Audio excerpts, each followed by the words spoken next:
Welcome, seekers of forgotten tales.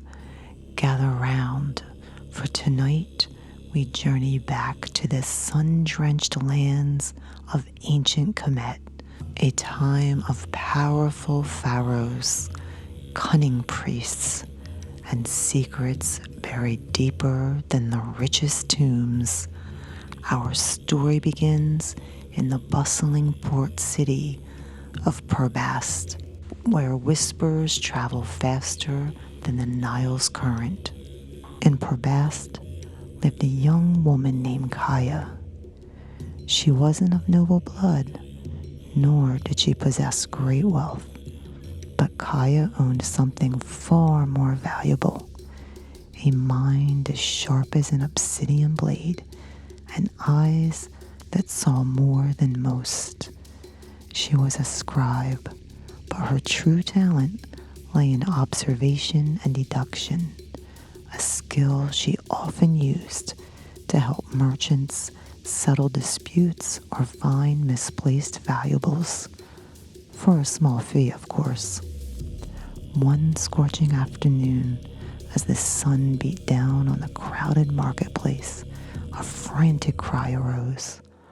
Old Manuf, a renowned gem cutter, known for his grumpy demeanor but unparalleled skill, was wailing. It's gone. Stolen. The Sunstone of Amun-Ra. The Pharaoh's own commission. A gasp rippled through the onlookers. The Sunstone wasn't just any gem.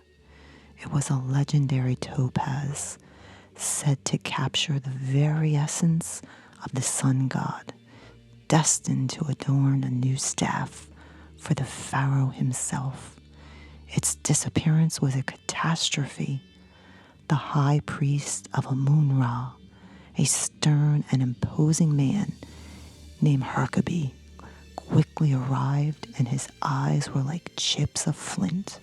This is sacrilege, an affront to gods and to our Pharaoh. The city gates will be sealed. No one leaves until the Sunstone is found. Manluf, you were its guardian. Explain yourself. Manuf, trembling, recounted how he had been working on the final facets of the Sunstone in his workshop. He stepped out just for a moment to fetch a specific polishing cloth from his apprentice, Seti, in the adjoining room. When he returned, the Sunstone, which had been resting on a velvet cushion, was gone. The workshop had only one entrance, and he swore no one had passed him. Suspicion immediately fell on Seti, the apprentice. He was young, known to enjoy the occasional game of Senate for small wagers, and he had been the last person, besides Manuf, to be near the workshop. Herkabe's guards dragged Seti forward. I swear by Osiris, I didn't take it. I was in the antechamber, sorting papyrus as Master Manuf instructed. Kiya, who had been observing quietly from the edge of the crowd, noticed something peculiar. Manuf, despite his distress, kept glancing towards a shadowy alcove near his workshop's entrance, and Seti, while terrified, had a smudge of blue pigment on his tunic, the same vibrant blue used by the temple painters who were currently restoring a shrine nearby. Herkabe was impatient. Empty your pockets, boy.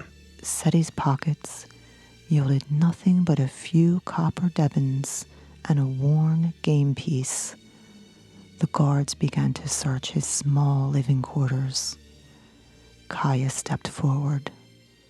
"Noble Herkabe," she said, her voice calm but clear. "Perhaps there's more than meets the eye. Huckabee sneered. And what would a mere scribe know of such matters? I know that desperation makes people careless, and assumptions can be more blinding than the desert sun. May I ask a few questions? Intrigued despite himself, and perhaps eager to see the arrogant scribe embarrass herself, Huckabee reluctantly agreed. Kiya first turned to Manoof. Master Manoof, you said that you went to fetch a polishing cloth. Was the sunstone visible from where Seti was working in the antechamber? No. The inner workshop door is mostly closed.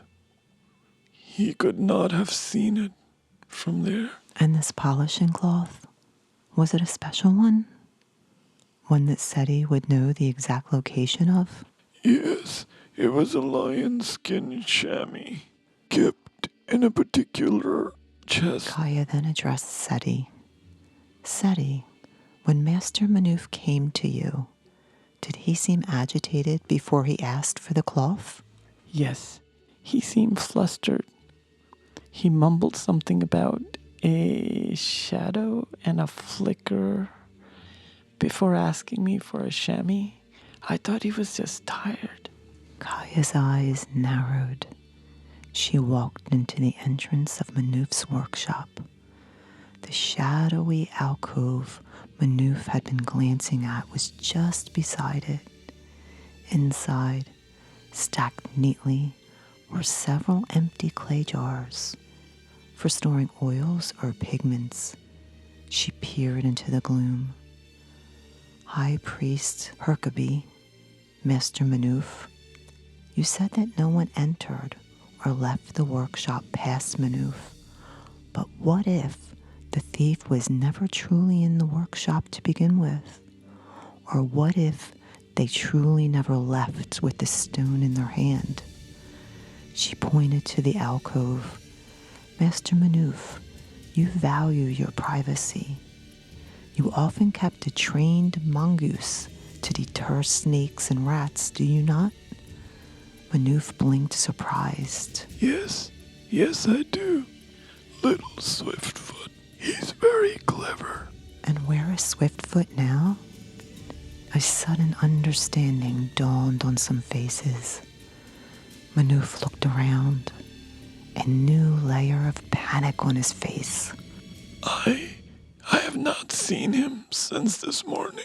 Kiya then knelt and pointed to a tiny, almost invisible smear of honey near the base of one of the jars in the alcove, and then to a similar faint trace near the velvet cushion inside the workshop, visible only at a very low angle.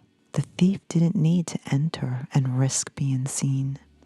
They needed a messenger, a small, quick creature lured by something sweet, someone familiar with Manoof's habits would know about the mongoose, and someone wanting to frame Seti might have noticed him speaking with the temple painters earlier, perhaps even brushing against a freshly painted surface. She looked directly at a richly dressed merchant who had been standing silently at the back, a man known for his rivalry with Manoof in supplying exotic gems, a man named Kemet. Perhaps someone who knew Manoof was expecting a large payment for the Sunstone, and also knew his apprentice had a mild fondness for games, making him an easy scapegoat. Someone who also knew that mongooses have a particular fondness for honey and can be trained to retrieve small objects, especially if those objects also had a trace of something enticing on them. Kemet scoffed, but his eyes darted nervously. Preposterous. You have no proof. Oh, But I think we might. High Priest, the blue pigment on Seti's tunic is common, yes. But if a small, furry creature recently handling a honey-smeared topaz was then hidden or passed to someone, perhaps that someone also has a trace of that same sticky sweetness, or even a stray mongoose hair on their fine robes. Or perhaps the mongoose, having delivered its prize, was then tucked into a convenient dark place to be retrieved later, like one of these empty jars in the alcove, with a bit more honey to keep it quiet. Herkebe, no fool himself, understood immediately. He ordered his guards to search Kenemon and the alcove more thoroughly. Sure enough, a faint stickiness was found on Kenemon's sleeve, and from the largest jar in the alcove, after a moment of coaxing, emerged a nervous mongoose tied to a small collar around its neck. Almost invisible was a tiny pouch, and nestled inside, The Sunstone of Amun-Ra. the crowd erupted. Kenemon crumbled, his face a mask of fury and defeat. He had planned to retrieve the mongoose and the stone later, after Seti had been imprisoned, using the chaos to his advantage. He hadn't counted on Kiya's sharp eyes and even sharper mind. But here comes the unexpected twist. As Herkebe took the Sunstone, he looked at Kiya, not with gratitude, but with a calculating gaze. You are indeed clever, Scribe. Too clever, perhaps. Such insight could be unsettling to the order of things. Kiya felt a chill despite the desert heat. She knew that in the intricate power plays of Kemet, being too visible could be as dangerous as being a thief. But then, Manuf, his relief palatable, stepped forward. Nonsense, High Priest. Her cleverness saved an innocent boy and recovered Pharaoh's sacred gem.